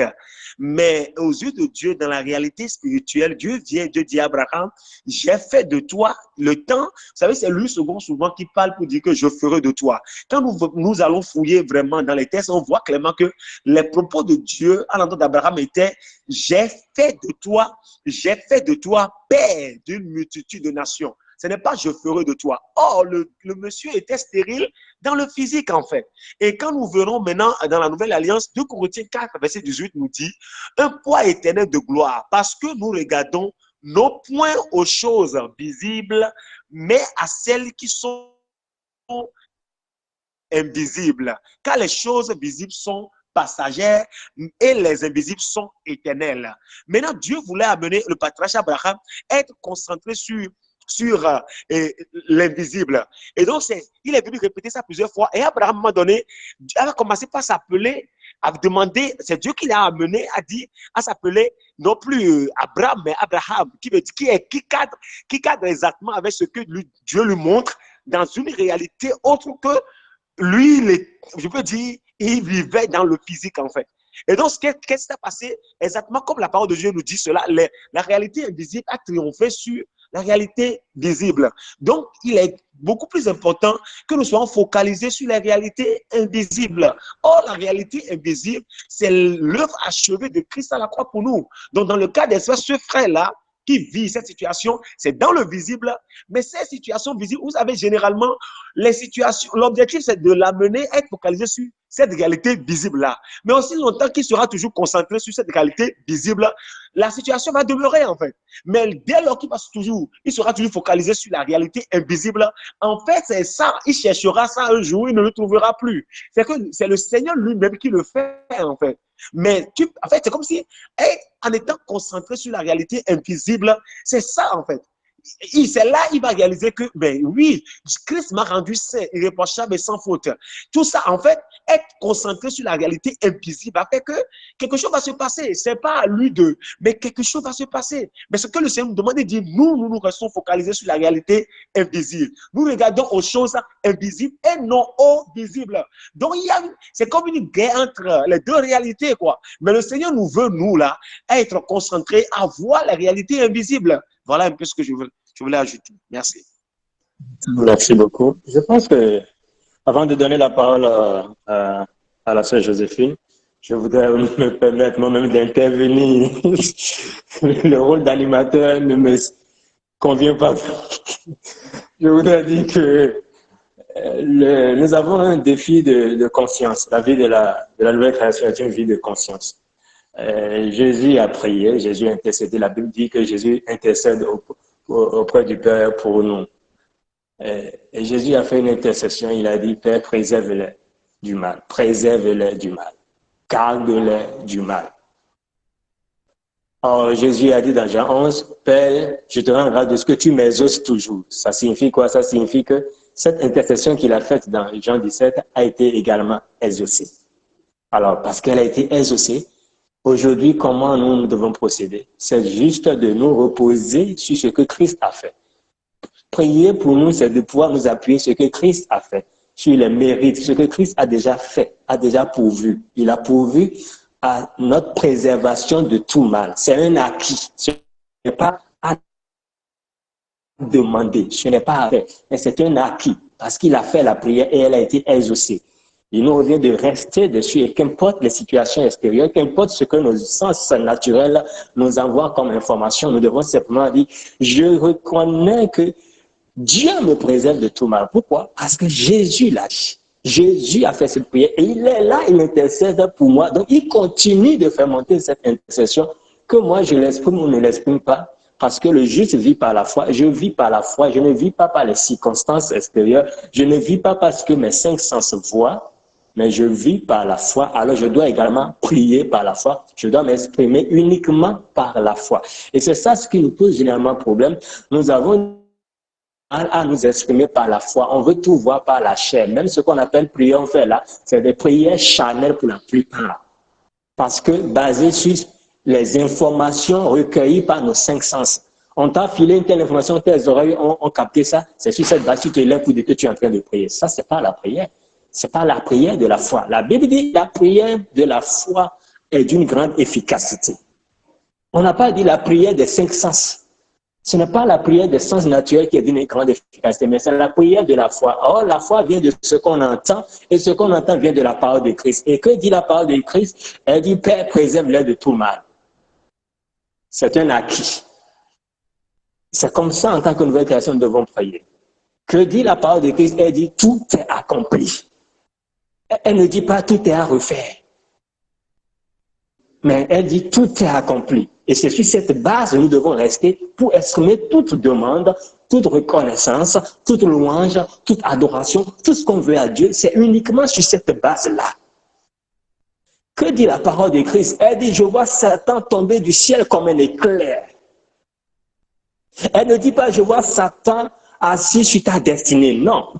Alors, même si les cinq sens naturels, même si les informations d'un prophète, d'un bishop, d'un archibishop, d'un surintendant, tous les noms que des gens peuvent se donner, si les informations venant de telle personne me disent, ah, j'ai vu Satan assis sur ta vie, ta destinée, ou j'ai vu Satan dans ton champ, ou si toi-même, la nuit, tu dors et tu vois Satan debout au chevet de ton lit, non, ça, ce sont les informations des sens naturels. Tu dis non. Pourquoi? Parce que Christ a dit quoi? Je vois Qu'il soit anathème. tomber du ciel. Je vois Satan tomber du ciel comme un éclair. Et c'est cela qui doit rester. Je dis non, ça ce n'est pas la réalité. La réalité est uniquement en Christ. La Bible nous le dit clairement que la réalité est en Christ. En dehors de Christ, il n'y a pas de réalité. Il n'y a que des mirages. Et la prière de la foi doit être basée sur ce que Christ a dit, sur ce que Christ a rendu disponible pour nous. Nous n'avons pas prié comme ça. Dire que nous sommes en train de prier, c'est juste de l'échauffement. Et je comprends mieux aujourd'hui pourquoi certains, dans certains milieux, appellent réellement la prière un exercice, une activité. C'est réellement de l'activité, ils font. Mais ce n'est pas la vraie prière, parce que la vraie prière est basée sur ce que Christ a dit, sur ce que Christ a rendu disponible, sur l'intercession de Christ, sur les trésors découlant de l'œuvre achevée de Christ. Et c'est sur ça que nous devons nous baser et pouvoir exprimer toutes choses à Dieu sur cette base-là. Et non chercher à faire ce que Christ a déjà fait. Si nous étions en mesure de dire à Dieu, préserve-moi, Jésus n'allait pas faire cette intercession. Amen. Je donne rapidement la parole au juge Joséphine. Shalom, juge Joséphine. Shalom, shalom bien-aimé. Merci encore. C'est vrai que je n'étais pas là la dernière fois. Je ne sais pas si ma question a déjà été répondue. Mais vraiment, ça me trouble un peu depuis un temps. Puisque nous sommes sous la nouvelle création et que nous ne sommes pas sur la base de la connaissance du bien et du mal. Et nous sommes sur l'arbre de vie. Est-ce que, en tant que nouvelle création, est-ce qu'on peut demander pardon à Dieu? Est-ce que faire une prière de demande de pardon à Dieu à sa place, c'est ma question. Je ne sais pas si elle a été déjà traitée, mais je n'étais vraiment pas à côté. Donc, j'aimerais savoir, est-ce que, étant des enfants de Dieu, est-ce qu'il y a lieu, est-ce qu'il y a une place pour dire que je vais faire une prière de demande de pardon, puisque Dieu me dirige et tout ce que je fais, je fais par le Saint-Esprit, par la direction du Seigneur. C'était ça un peu ma question.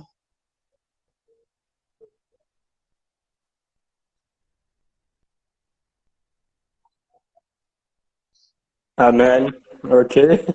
Merci pour la question. Je m'autorise en tant qu'animateur, je m'autorise en tant qu'animateur du jour, je m'autorise donc à répondre à ma question.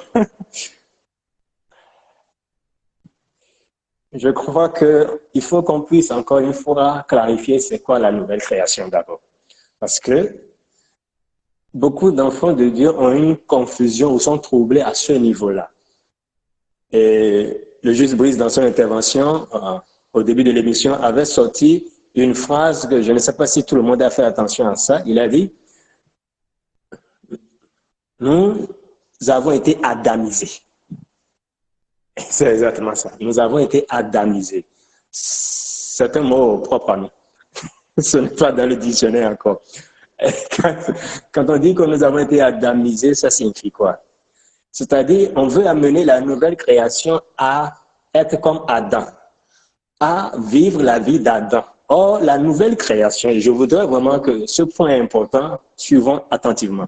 La nouvelle création que nous sommes en Christ n'a absolument rien à voir avec Adam. La nouvelle création n'est pas en Adam. La nouvelle création n'a jamais été en Adam. La nouvelle création est en Christ. La nouvelle création a toujours été en Christ. Vous êtes en Christ, vous êtes nouveau. Ne voyez pas l'enveloppe corps qui n'a pas changé.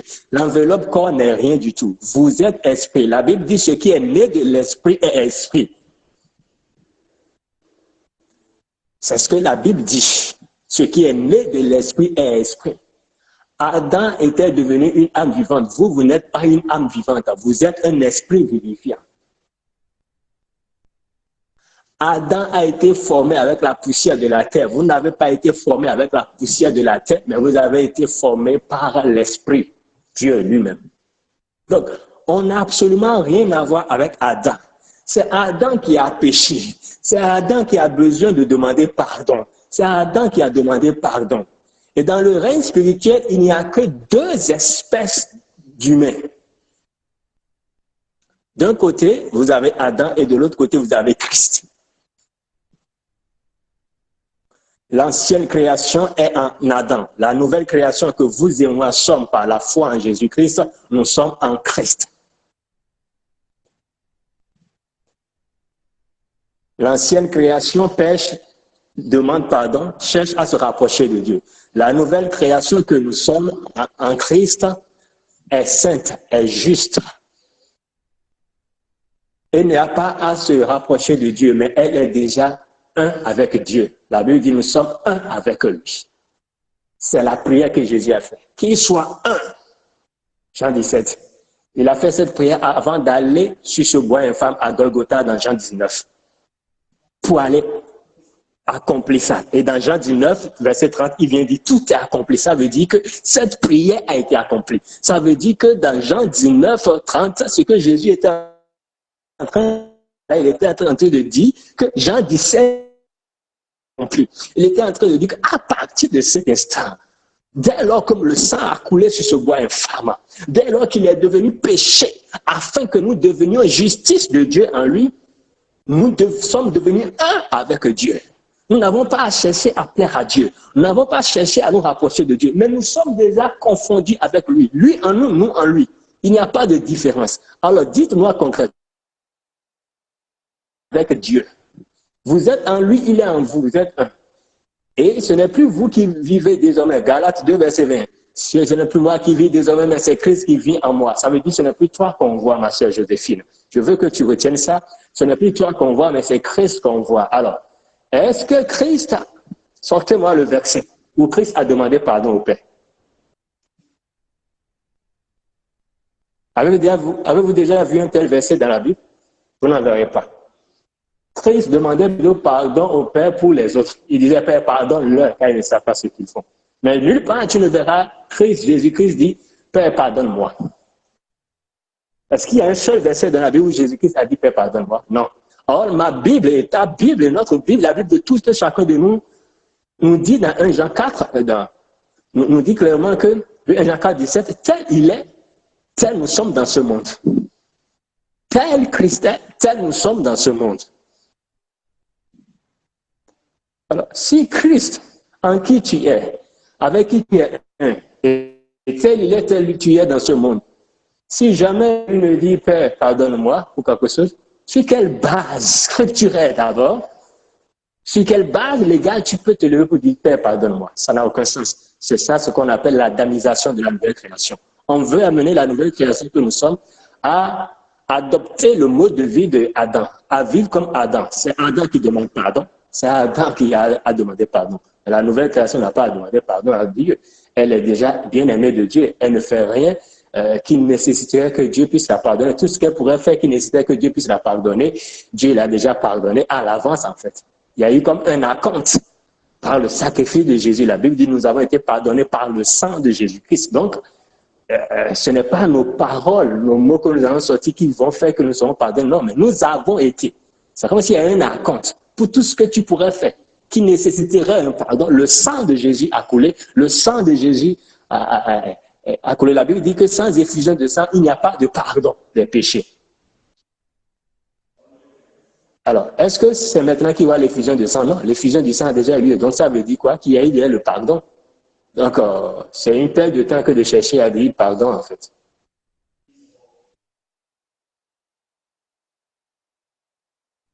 Est-ce qu'il y a d'autres interventions? Juste Brice, pour qu'on finisse, l'heure est très avancée. C'est le dernier tour, hein? Bien. Juste, Simon, si je comprends très bien, ça veut dire que toutes les prières de demande de pardon que nous faisons vraiment depuis que, on va dire que nous sommes dans la nouvelle création, vraiment, elles ne servent à rien, ne vont nulle part, elles sont donc vaines alors. Toutes ces prières de pardon des années qu'on les fait, que toutes ces personnes qui disent croire en Jésus les font, donc ça veut dire que c'est vraiment caduque. Dieu n'a guère, il ne regarde même pas ça et tout. Et est-ce qu'on peut comprendre donc le passage de Jacques, je crois que c'est Jacques chapitre 2 qui dit que nous ne sommes pas exaucés parce que nous prions mal, nous ne sommes pas exaucés parce que nous ne savons pas quoi demander dans les prières alors? Écoute, je pense que tu as bien la réponse. La parole est claire, sans effusion de sang, il n'y a pas de pardon des péchés. On n'a pas dit autre chose. Donc, on n'a pas dit sans que Joséphine ne se soit présentée devant Dieu pour dire Dieu pardonne-moi, il n'y a pas de pardon de péché. Non. Mais il est dit simplement sans effusion de sang, il n'y a pas de pardon de péché. Et même sous l'ancienne alliance, c'est ce qui faisait que les gens faisaient des sacrifices pour obtenir Dieu. Mais désormais, par le sacrifice de Jésus, le sang a été pris, c'est un sang éternel, c'est un sacrifice éternel. Donc, ce n'est pas que Jésus l'a fait il y a plus de 2020 ans, et donc l'effet est fini, et donc le sang continue. L'œuvre du sang de Jésus continue. Chaque seconde, chaque minute en notre faveur. La Bible dit que ça crie en notre faveur. Le sang de Jésus crie en notre faveur continuellement. Continuellement. C'est le sang qui crie pardon pour nous. Ce n'est pas nous qui crions pardon, mais c'est le sang de Jésus qui crie pardon pour nous. Ce n'est pas un homme qui crie pardon. Même sur Nouvelle Alliance, ce n'était pas ça. Mais c'est le sang du sacrifice qui criait en fait. C'est le sang qui criait pardon. Donc c'est le sang de Jésus qui crie pardon pour nous. Maintenant, si nous voulons nous substituer nous-mêmes à Jésus-Christ, ça c'est autre chose. Et malheureusement, c'est ce que nous faisons. D'accord, donc c'est un peu ça. Juste bref, pour ton mot de fin, si tu veux intervenir sur tout ce qui a été dit, tu interviens et tu donnes ton mot de fin aussi. Merci. D'accord. Franchement, je bénis le Seigneur pour ce temps qu'il nous donne de passer ce soir. Et les vraies questions sont en train d'être abordées et nous bénissons le Seigneur. Qu'est-ce que je voudrais dire? C'est très bien déjà que tu puisses parler déjà de ce qui, voilà, on peut, même si on allait un peu dans ce qui se passait sous l'ancienne alliance, celui qui a péché, il allait chercher un bouc, un taureau, et il venait voir le sacrificateur. Avec ça, c'est ce qui se passait. Et nous n'allons pas rentrer dans le livre de Lévitique pour lire tout ça là. C'est-à-dire, si aujourd'hui je veux me substituer, ou c'est comme si c'est mon pardon qui va me donner accès à Dieu, qui va permettre que Dieu ne soit plus, en fait, le pardon que je vais demander à Dieu, c'est pas ça qui va rétablir ma relation avec Dieu. Mais par contre, je tenais à souligner ceci. Dans la société où nous vivons, il y a des règles qu'on appelle des règles sociétales. Si vis-à-vis de mon frère, vis-à-vis de mon épouse, vis-à-vis de ma soeur, vis-à-vis de quelqu'un qui n'est pas en Christ, je fais quelque chose qui ne répond pas aux règles de la société, je peux lui demander pardon. Mais il est important que nous puissions comprendre que la nouvelle création demande pardon. Bon, on va, parce que on va dans les enfants, les dimanches matins, on est habitué où on fait les prières. Il faut qu'on arrive là. Et maintenant, tu vas demander le pardon de tes péchés, parce que si tu dis que tu n'as pas péché, tu fais des dieux menteurs, et on récite ça chaque fois. Écoutez, nous ne comprenons pas la grâce de Dieu aujourd'hui que le péché, c'est une nature. Le péché, c'est une nature. Et Jésus a ôté cela. Et je reviens pour dire que lorsque j'offense mon frère, j'offense ma soeur, je peux lui demander pardon. Amen. Maintenant, la dernière chose que j'aimerais ajouter à tout ce qui a été dit ce soir, c'est cette expérience ou cette chose que, par la grâce de Dieu, le Seigneur a communiqué à mon esprit ces derniers jours. Vous savez, lorsque Adam a péché, comme on le dit dans le jardin d'Éden, en fait, parce que c'est Adam qui a péché. Et la Bible nous dit clairement dans le livre de Romains qu'il y a un qui a péché et son péché a amené la mort, a accédé au pouvoir et réduisant ainsi toute l'humanité sous sa puissance. Et la même Bible nous dit que de la même façon, il y a un seul, le Christ, Jésus, qui a obéi et son obéissance a rendu quelque chose disponible, la vie de Dieu. Alléluia. Et qu'est-ce que je veux dire? Aujourd'hui, peut-être, parce que le Seigneur nous accorde la grâce de comprendre l'évangile, je veux dire à quelqu'un, ce n'est que question de temps. Pourquoi je le dis? Lorsque Adam a péché et la nature du péché est entrée en lui, le péché a commencé à ronger son être jusqu'à toucher son corps. De la même manière, lorsque nous avons accepté, la même Bible dit qu'à plus forte raison, est-ce que nous allons comparer la grâce et le péché d'Adam? C'est deux choses incomparables. Donc, de la même façon que le Seigneur nous accorde la grâce aujourd'hui, d'accepter dans notre esprit, de dire oui et amen à la parole de Dieu, c'est-à-dire la bonne nouvelle, l'évangile, et nous l'acceptons tel qu'il est, frère, sœur, ce n'est que question de temps. Cette réalité qui est déjà en toi, ce n'est que question de temps. Alors, qu'est-ce que nous faisons? Nous faisons confiance en Dieu, parce que la Bible nous dit que le juste vit par la foi. Nous avons confiance que cette réalité dans laquelle le Seigneur nous a emmenés, qui est sa vérité, n'est que question de temps. Alors, je t'encourage, ma soeur, je t'encourage, mon frère, à te plonger dans les Écritures, à te plonger dans l'Évangile, en regardant à cela, frère, sœur, n'est que question de temps. Oublions la réalité physique, ce que nos sens nous font voir, et focalisons-nous sur ce que le Seigneur a rendu disponible et qui nous a donné par le achevé de Christ Jésus. Vous êtes bénis. Shalom. Merci, amen, amen, shalom.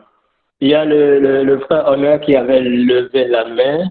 Je sais pas, il va intervenir, frère Honneur. Non, c'est bon. Il y a Brice qui a répondu déjà à ma question.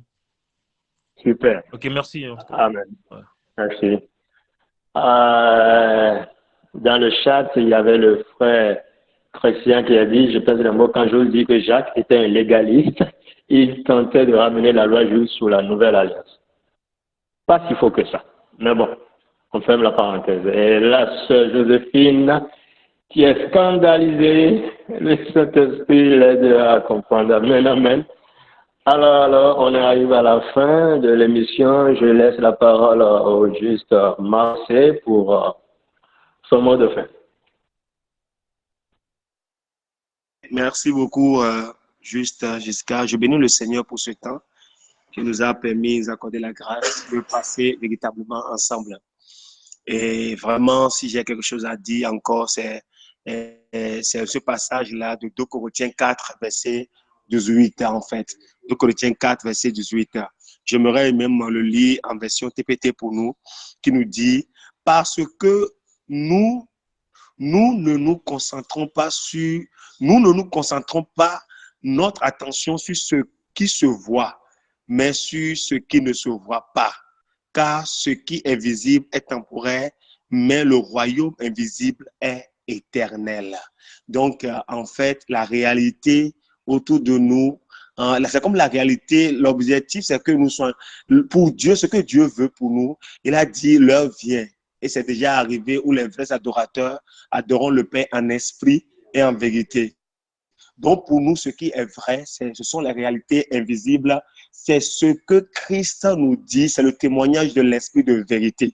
Donc, peu importe notre quotidien, peu importe ce que nous vivons, selon la réalité physique, nous nous concentrons, nous nous sommes focalisés sur la réalité invisible et nous sommes en fait confiants d'une chose, c'est que c'est la réalité invisible qui va triompher sur la réalité visible. Exactement comme la parole nous dit dans Romains 4, imiter la foi d'Abraham.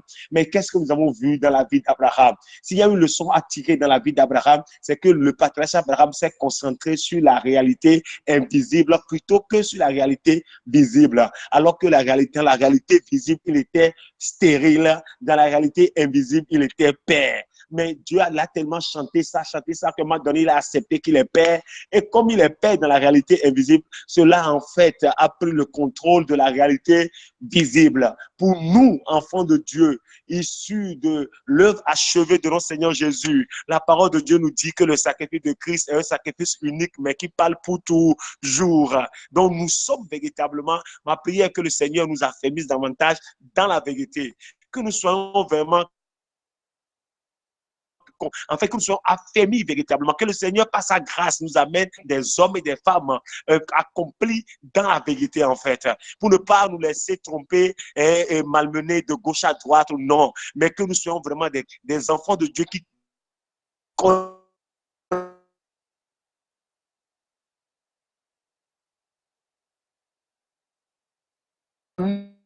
la vérité, qui sont établis dans la vérité, véritablement. Même quand Jacques disait tout à l'heure, on a dit que en fait, vous priez parce que vous priez mal. Je ne pas dit quelque chose de... En réalité, vous priez mal parce que vous ne priez conformément à l'évangile. Vous ne priez pas sur la base de ce que Jésus a fait. Vous ne priez pas en étant conscient de la provision. Mais vous priez plutôt sous la loi. Vous avez la conscience du manque. Or, nous, dans la réalité éternelle, nous sommes dans la provision. Christ est notre provision et nous l'avons déjà. Shalom. Merci, juste Marseille. Je voudrais conclure par ce verset de Galates 5, 9, dans la version anglaise TPT, Galates 5, 9, qui dit « Ne savez-vous pas que lorsque vous permettez un petit mensonge dans votre cœur, cela peut influencer votre système de croyance ?» Bien-aimés, vous savez ce qui se passe aujourd'hui. Pendant longtemps, pendant plusieurs années, chacun de nous, à ce qui le concerne, certains, ça continue toujours pour certains, notre système de croyance a été imprégné de petits mensonges. Conséquence, nos prières, nos expressions de demande, de reconnaissance, d'adoration, de louange, d'intercession, tout ce qu'on veut à l'endroit de Dieu, sont faites, nourries par des petits mensonges. Nous avions un système de croyance qui a été souillé, qui a été corrompu par de petits mensonges venant de l'ignorance ou de la méconnaissance que nous avons de l'œuvre de Christ, de ce que signifie la nouvelle création, de ce qu'est la vie de la nouvelle création. Et parlant de la nouvelle création, j'aurais fini en précisant que la nouvelle création est là où Christ est identique à Christ, vit la vie que Christ vit. Si vous considérez que Christ est pécheur, alors considérez également que vous êtes des pécheurs. Mais si vous reconnaissez que Christ n'est pas pécheur, alors reconnaissez également que vous n'êtes pas pécheur. Si vous considérez qu'il y a des hôtels de famille, des liens générationnels qui peuvent réclamer ou parler contre Christ, alors considérez également qu'il y a des hôtels de famille, des liens générationnels qui peuvent parler contre vos vies, qui peuvent vous retenir en captivité. Si vous pensez qu'il y a des montagnes, des blocages, des oppositions, des obstacles devant Christ, alors considérez également qu'il y a des montagnes, des blocages devant vous. Mais si vous reconnaissez que devant Christ, il n'y a pas de montagne, il n'y a pas d'obstacle, devant Christ, il n'y a pas d'hôtel, il n'y a pas de lien, il n'y a rien qui puisse retenir Christ, alors reconnaissez qu'il en est de même pour vous aussi. Si vous considérez que Christ ne peut pas être captif des ténèbres, il n'y a pas d'esprit des ténèbres qui lit. Christ n'est pas possédé par un démon. Alors reconnaissez que vous de même, il n'y a aucune ténèbre qui peut vous garder, il n'y a aucune attaque des ténèbres contre vous et vous ne serez jamais captif des ténèbres. Tout est une question de qu'est-ce que tu crois, qu'est-ce qui a imprégné ton système de croyance. Et c'est ça qui détermine ta prière et ce que tu vis. Et tu vis ce dont tu es conscient. Si tu es conscient des petits mensonges, ta prière sera orientée ou inspirée par ces petits mensonges et tu vivras une fausse réalité qui est une réalité de mensonge. Or, la véritable réalité est en Christ et elle est basée sur l'œuvre de Christ. Nous sommes à la fin donc de cette émission de ce jour. Merci à ceux qui ont pu suivre. Je voudrais donner le numéro WhatsApp pour ceux qui voudraient l'enregistrement de cette émission. Vous pouvez nous écrire par WhatsApp au plus 229 97 64 71 96. Je répète, plus 229 97 64 71 96 pour avoir l'enregistrement de l'émission de ce jour afin d'écouter, de réécouter. Et chaque fois que le Seigneur continue à renouveler notre intelligence, à nous transformer par le renouvellement de l'intelligence. Et nous allons tous vivre véritablement la vie de la nouvelle création, prier véritablement en tant que nouvelle création. Demeurez bénis et shalom chez vous. À jeudi prochain par la grâce du Seigneur. Amen. Amen. Shalom. Amen. Merci.